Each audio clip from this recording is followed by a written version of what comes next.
dan bagi orang yang berpuasa.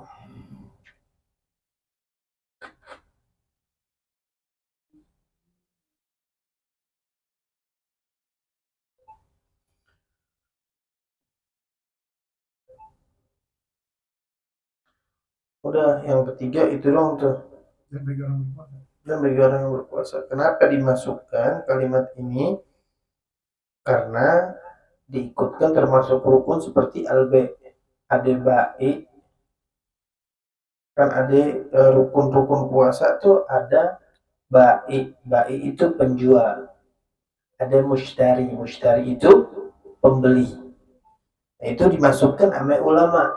Nah, di dalam puasa pun sama, ada meninggalkan yang di apa namanya, yang dilarang, yang membatalkan puasa, ada orang yang berpuasa. Jadi setiap rukun tuh di antara puasa sama rukun jual beli disebutkan orangnya. Sama rukun nikah, ada rukun nikah apa ya? Ada 5. Ada zoj, laki-lakinya udah ada. Itu jangan kawin diambil nggak ada laki-laki. Nah, puasa, rukun puasa pun disebutkan. Kemarin yang pertama kita udah bahas, yang pertama apa? Niat. Yang kedua meninggalkan yang membatalkan. Yang ketiga orangnya yang puasa. Paham ya? Jadi sama seperti orang menikah, ada perempuan, rukun ada 5, laki, perempuan, terus wali nikah, saksi, sama sigoh yang saya terima nikahnya 5. Ini orangnya ada 2, kalau 3 dong. Paham ya? Jadi puasa juga harus ada orangnya, ada makhluknya. Kalau nggak, makanya di sini di syarahnya ini disebutkan begini. As-shaim, kenapa dimasukkan? Wa inna mahasuna adduhu huna minal arkan kama fil bait. Baiknya kalimat shaim ini dimasukkan daripada rukun puasa, sebagaimana adanya rukun ini di dalam rukun B. Maksudnya makhluk manusianya. Kalau jual beli nggak ada manusia gimana? Terus barangnya jalan diri gitu. Jadi ada gitu, ada barangnya. Kalau puasa ada orangnya yang berpuasa. Kenapa? Li'annahuma amrani adamiyani la wujuda lahuma kharijan. Fala yumkinu ta'agguluhuma bidun as-sha'im wal ba'i bi khilafi as-salah. Fa inna laha suratan fil kharij yumkinu ta'agguluha wa tasawwuruha bidun ta'aggulin musallin. Falam yahsun addul musalli ruknan fiha. Karena baik ame namanya puasa, kedua-duanya itu perintah yang tidak bisa dilakukan atau tidak ada pekerjaannya bagi orang yang nggak ada. Jadi kalau orang nggak ada nggak bisa, kata syarahnya Safina. Maka tidak mungkin mengikatkan hukum puasa dan hukum jual beli tanpa ada orangnya. Jadi nggak mungkin tidak harus ada orangnya. Jadi kadang ada orang, kenapa tidak ada penjelasan? Karena kadang ada orang awam, ini penjelasan buat siapa ya? Padahal manusia, makanya ditambahin sama ulama. Ada yang begitu, nggak apa ya keren. Jadi menghilangkan yang namanya tawahum, orang yang memiliki prasangka buat siapa terus sih? Enggak ada terus sebutin rukun buat orang. Nah, tambahin yang ulama biar tahu. Jadi benar-benar diratakan orang-orang agar mengetahui hukum semuanya secara rata. Puasa wajib bagi saya manusia tuh. Ada rukun yang ketiga tuh, soim. Soim itu isim fa'il kalau dalam ilmu nahu. Ada soma ya sumu soman, wa masuman bahwa soimun. Soimun orang yang berpuasa begitu. Jadi habis selesai daripada pembahasan rukun puasa. Ini jelas ya, yang terakhir gampang ini mah. Ada bahaya, ada mustari. Ada yang perlu dibahas? Ya gitu, tambah aja sedikit nih pasal yang baru.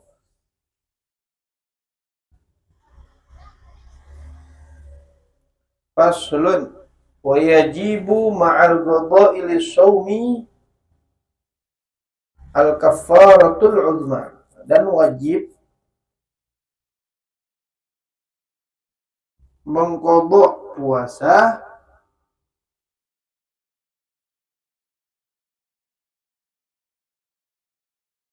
wajib bersamaan mengqadha puasa dengan kafaratul uzma,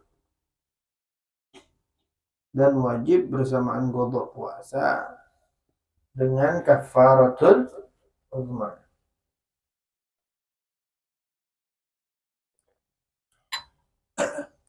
Kafaratul uzma itu hukumnya wajib. Qadha puasa pun bersamaan kena kewajiban membayar kafaratul uzma. Apa itu kafaratul uzma? Kafarah itu diambil dari kalimat kufri. Kafaratul uzma boleh ditulis, yaitu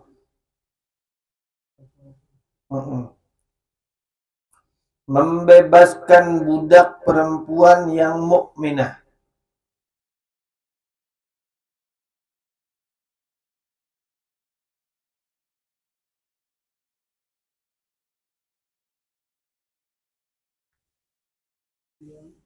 Mukminah. Salimatin minal uyubi, selamat daripada aib. Apa sih namanya? Aib. Selamat dari aib. Aib. Aib. Jadi kekurangan gitu. Aib namanya. Aib. Kekurangan. Selamat daripada kekurangan. Aib namanya. Kalau bahasa Indonesia AIB. Aib. Aib. Allati tukhillu bil amal, yang merusak atau yang menjadikan kurang di dalam mengerjakan pekerjaan, yang menyebabkan kurang di dalam mengerjakan pekerjaan, yang menyebabkan kurang di dalam mengerjakan pekerjaan. Yang pertama.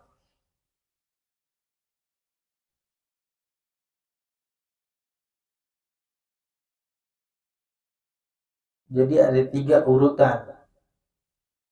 Ya, ada 3 urutan. Yang pertama urutannya, kalau orang tadi itu batal puasa, seperti apa batal puasanya yang mewajibkan bobok sama kafaratul uzma?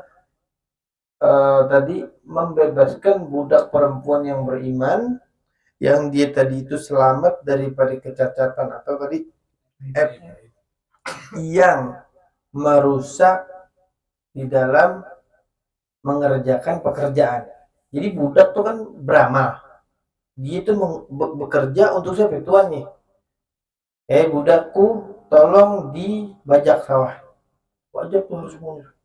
Nah, tapi tangan satu nggak ada. Cacat nggak? Cacat. Berarti nggak bisa masuk kepada yang pertama. Ya, berarti harus pindah kepada yang kedua. Kalau yang pertama nggak ada, pindah yang kedua. Apa itu? Lanjutannya koma. Puasa 2 bulan berturut-turut. Puasa 2 bulan berturut-turut jika tidak memiliki budak. Puasa berturut-turut jika tidak memiliki budak. Yang kedua, puasa berturut-turut jika tidak memiliki budak. Harus berturut-turut. Paham ya? 2 bulan harus berturut-turut. Putus 1, ulang. Nggak sah dia ya. Karena hukumnya harus berturut-turut, syahrain mutatabi'in. Nggak bisa, harus ulang. Cuman pilihan kedua ini boleh dilakukan ketika pilihan pertama nggak ada. Nggak boleh takhir. Takhir itu memilih antara satu atau kedua, nggak boleh. Bagi orang yang kena kafaratul uzma harus urutan. Bebasin budak perempuan yang mukminah dulu, yang selamat daripada F. Nggak ada, baru pindah kedua. Nah, sekarang ketiga. Kalau yang kedua nggak ada, yang ketiga, memberikan 60 makan orang miskin. Memberikan makanan 60 orang miskin.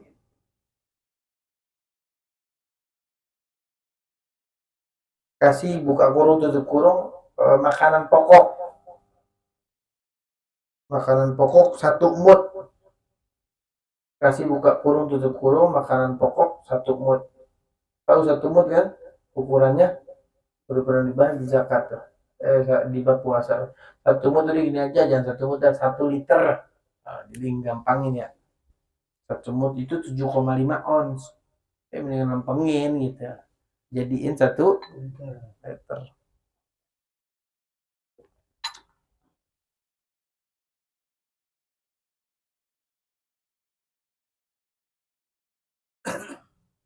Dah. Di 3 ini adalah denda bagi orang yang batal puasanya sebab berhubungan badan dengan istri. Ya. Nah, ini kapan dia bisa jadi batal? Wajib gobo. Nih, beratnya orang yang batal puasa sebab berhubungan.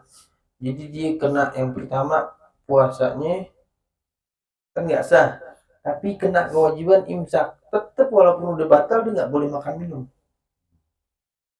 Ya, yang kedua kena kafaratul uzma. Yang ketiga wajib gobo dan berdosa. Batal. Dulu maka ada satu kisah seorang raja, dia tadi itu puasa, ternyata dia ada lagi syahwat dengan istrinya. Tengah hari bolong dia datengin istrinya, sehingga dia terkena kafaratul uzma. Dipanggil tuh ulama, seorang yang ngerti akan hukum fikih. Coba aneh melakukan satu pelanggaran yang menyebabkan puasa batal, apa yang aneh harus lakukan? Oh, kena kafaratul uzma, wahai raja. Nah, apa yang harus saya keluarin? Nah, ini madhabnya bukan madhab Imam Syafi'i. Aneh lupa madhab siapa, cuman di antara 3 ini di madhab lain tuh boleh milih. Nggak harus berurutan. Kalau kita kan harus urut tuh. Bebasin budak, puasa, aneh memberikan 60 makan orang. Kalau yang lain tuh boleh takhir. Takhir tuh boleh memilih antara 3. Ini ulama tahu raja kalau dikasih yang nomor 3 masih 60 makan orang miskin, makanan pokok enteng banget, bakal ngulangin lagi ntar. Puasa wahai raja 2 bulan turut-turut gagal 1 ulangin. Oh. Kenapa kalau langsung dipilihkan seperti itu? Ulama itu pasti ngelihat apa namanya masolihnya lebih banyak, kemaslahatan lebih banyak buat dirinya raja juga agar nggak ngulangin lagi. Nah, lo jangan makanya ya Allah 2 bulan berturut-turut kelar Ramadan dia harus langsung 2 bulan berturut-turut. Akhirnya apa? Ya rajanya nggak ngulang-ngulangin lagi. Oh makasih nggak lagi deh. Dengan maghrib deh udah deh. Maghrib pun ketika azan maghrib kita langsung mau datengin bini juga boleh. Buka puasa buka dulu. Boleh nggak? Boleh. Kan nggak boleh. Oh, kalau kuat mah. Nah, sampai sini dulu ntar ta'zir insyaallah berikutnya deh.